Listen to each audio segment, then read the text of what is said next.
G কি উদ্দেশ্য দি আছে? উদ্দেশ্য সজল ফাউন্ডেশনেৰ কোনো উদ্দেশ্য নাই, ছ'চিয়েল ৱাৰ্ক ছ'চিয়েল কাম কৰাটোৱেই আমাৰ উদ্দেশ্য।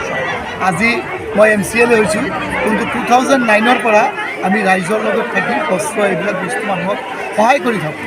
এনেকুৱা নহয় যে খালি ইফতাৰী হওক কাপোৰ হওক, এনেকুৱা নহয়। আমাৰ খ্ৰীষ্টমাছ আহিছে, আপোনালোকে সাংবাদিক ভাইসকলে জানে, দুৰ্গা পূজাটো পাব। আৰু যি আমাৰ আজাৰ বেমাৰ, আমাৰ স্বৰ্গৰত আছে সজল ফাউণ্ডেশ্যনৰ, এম্বুলেঞ্চ আছে, আমি ৰাইজৰ সেৱাত সদায় কাম কৰি আছোঁ সজল ফাউণ্ডেশ্যনে, আৰু এইটো আজীৱনলৈকে কৰিছোঁ। আজিৰ পৰা যে বিহু ইতিমধ্যে বিহুলৈ আমাৰ যে গিনিজ বুকত কালি যে আমাৰ নাম পৰহি হৈ গ'ল, যে গিনিজ বুকত আমাৰ অসমৰ বিহু যে স্থাপন কৰিলে, আমি মাননীয় মুখ্যমন্ত্ৰীক ধন্যবাদ জ্ঞাপন কৰিছোঁ।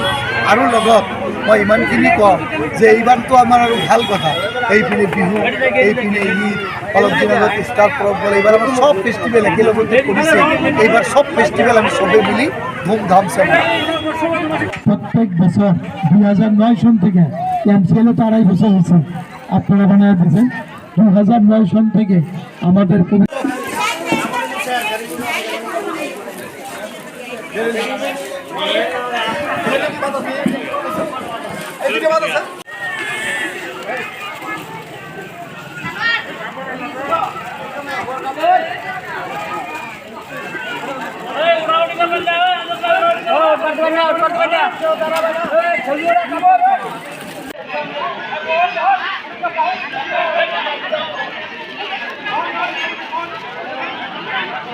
ऊपर देना क्यों?